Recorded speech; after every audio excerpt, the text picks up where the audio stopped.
ఈశ్వరీయ శక్తి అంటే అర్థం ఏమిటి? ఈశ్వరుడికి ఏ శక్తి ఉంది అది తెలిస్తే సరిపోతుంది. ఈశ్వరుడికి ఏం శక్తి ఉందో తెలియాలి అంటే ఫస్ట్ ఈశ్వరుడు ఎక్కడున్నాడో తెలియాలి. ఇక్కడ ఈశావానోపనిషత్తులో ఏం చెప్పారు అంటే ఈశాన సర్వ విద్యానాం ఈశ్వర సర్వభూతానాం అంటే ఈశ్వరుడు ఇక్కడున్నాడు, అక్కడ లేడని లేడు. ఈ సృష్టిలో ప్రతి అణువులోనూ పరమాణువులోనూ బ్రహ్మ ఎక్కడ చూసినా సరే ఉన్నది ఎవరు అంటే ఈశ్వరుడే అని చెప్పారు. మరి అన్ని చోట్ల ఉన్న ఈశ్వరుడిని మనం చూడాలి అని అనుకున్నప్పుడు చూడగలిగామా అని ప్రశ్నించుకుంటే చూడలేకపోయాం. దానికి కారణం ఏమిటా అని వెతుక్కుంటూ వెళ్తే, ఎందుకంటే ఏదో ఒక చోటు ఉంటే నేను బాగోలేదేమో, అక్కడికి వెళ్ళినప్పుడు సరిగ్గా లేనేమో అనుకోవచ్చు. ఈ సృష్టి అంతా ఉన్నప్పుడు ఏదో ఒక నిమిషంలో మనం మంచి వాళ్ళ కింద ఉంటాం కదా, దేవుడికి కనెక్ట్ అయ్యి. ఆ టైంలో అయినా కనిపిస్తాడు కదా అన్ని చోట్ల ఉన్నప్పుడు అని ప్రశ్నించుకుంటే వచ్చే ఆన్సర్ ఏమిటిట అంటే ఈశ్వరుడు అంటే ఎక్కడున్నాడు అంటే సర్వాంతర్యామి అయి ఎక్కడున్నట్ట ఆత్మభౌడే రుద్రుడు అన్నారు. అంటే రుద్రంలో ఏం చెప్పారు అంటే ఆత్మ యొక్క స్వరూపమే రుద్రుడు. అంటే ఎవరు ఆత్మ రుద్రుడు? మరి ఇప్పుడు ఆ లోపలున్న రుద్రుడిని చూడాలి అంటే నేనేం చేయాలి అని ప్రశ్నించుకుంటే ప్రకృతితో కలవడం. ఎందుకంటే నా కళ్ళకు కనిపించే ప్రతిదీ నా ప్రకృతే. ఈ లోపలున్న ఆత్మని ఆ ప్రకృతిని ఎప్పుడైతే కనెక్ట్ చేశానో ఆ అర్ధనారీశ్వర తత్వం అంటే ఏంటో అర్థమవుతుంది. ఎప్పుడైతే అర్థమైందో ఈ భూమి అంతా ఒకటే కుటుంబం, మనందరం ఎక్కడి నుంచి వచ్చాము అంటే శివాశక్తుల నుంచి వచ్చాము అని ఎప్పుడైతే అర్థమైందో అప్పుడు మనకి శ్రీ విద్యా ఉపాసన అన్న దాంట్లోకి అడుగు పెట్టడా అంటే మనం శ్రీ విద్యా ఉపాసనలో అడుగు పెట్టినప్పుడు ఫైనల్గా ఏంటి అంటే ఇదంతా వసుదైక కుటుంబం, నాలో ఉన్న ఆత్మని ప్రకృతి శక్తిని కలుపుకుంటూ వెళ్ళడమే అని అర్థమవుతుంది. ఎప్పుడైతే అందువల్ల ఏంటి అంటే విడిపోవడం అన్నది అసలు మన సృష్టిలోనే లేదు. ప్రతి దాంతోనూ కలవడం అన్నదే ఉంది. ఆ కలవడం అన్నదాన్ని మళ్ళీ మనం అలవాటు చేసుకోవడానికి ఉపాసన చేస్తున్నాం.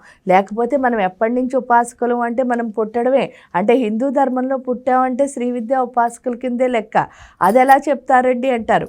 11వ రోజు చూడండి మొహం చూపించిన నూనెలో మొహం చూపించారంటారు. ఆ చూపించిన రోజున ఫస్ట్ ఏ అక్షరం రాస్తారు అని చూస్తే శ్రీ అనే అక్షరమే రాస్తారు. మీ పేరు పెట్టారు, ఏ అక్షరం రాస్తున్నారు? శ్రీమనే రాస్తున్నారు.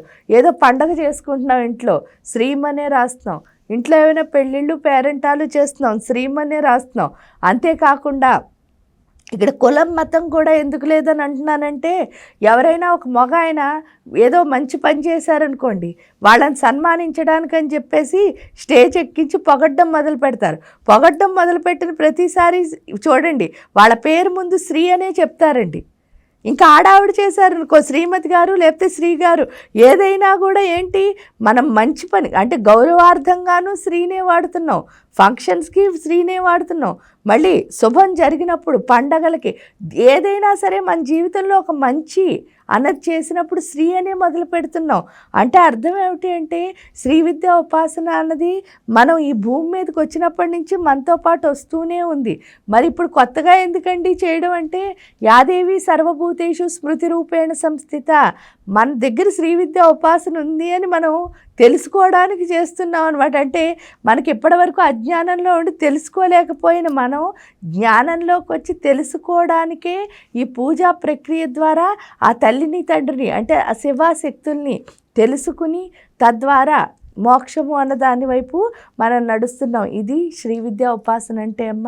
ఇంక దీనికి నియమాలు ఏంటండి అంటే మన బుర్రలోకి ఆ ఆలోచన వచ్చింది అంటే తప్పకుండా లలితా పరమేశ్వరి ఇచ్చింది. ఎందుకంటే మొదటే చెప్పాను, 1,000,000 జన్మలు మానవ జన్మలెత్తి 1,000,000 జన్మలో కూడా మానవ జన్మ ఎత్తితే ఆవిడ మనకు ఆ విద్యని ప్రసాదించాలి అనుకున్నప్పుడే మన బుర్రలోకి ఆ ఆలోచన వస్తుంది. కాబట్టి ఎవరు చెయ్యొచ్చు అంటే ఆ ఆలోచన వచ్చిన ప్రతి ఒక్కళ్ళు చెయ్యొచ్చు. దీనికి అందరూ అర్హులే. ఎందుకంటే బిడ్డలందరూ తల్లికి సమానమే. కాబట్టి ఏ బిడ్డ అంటే ఏ పిల్లైనా సరే ఆ తల్లిని కొలుచుకోవాలనుకున్న వాళ్ళు తప్పకుండా కొలుచుకోవచ్చు. ఈ ఆశ్రమమేనా అంటే ప్రతి ఆశ్రమానికి ఇక్కడ ఏంటంటే 4 ఆచారాలు ఉన్నాయి. మీరు ఏ ఆశ్రమంలో ఉన్నా సరే శ్రీ విద్యా ఉపాసన చేసుకోవడానికి మీకు చక్కగా అర్హత ఉంది. ప్లస్ చేసుకోవాలని ఆలోచన అంటే ఇష్టం ఉంటే చాలు తప్పకుండా చేసుకోవచ్చు. పైగా అస్సలు ఎందుకు భయపడక్కర్లేదు అంటే మీ అమ్మగారిని మీ ఇంటికి తెచ్చుకోవాలి అంటే మీరు ఏమైనా రూల్స్ అడుగుతారా లేకపోతే అనుమానపడతారా అని ఒకసారి ఆలోచించుకుంటే లేదు కదా. అలాగే ఈ అమ్మని జగన్మాతను తెచ్చుకోవాలన్నా సరే అస్సలు మనం అనుమానం ఏమీ పడక్కర్లే, హ్యాపీగా మన ఇంటికి తెచ్చుకోవచ్చు. ఆ తల్లి మనతో ఎప్పుడు, ఎందుకంటే అమ్మ దయ ఉంటే అన్నీ ఉన్నట్లే. శ్రీ గురుభ్యో నమః. శ్రీమాత్రే నమః.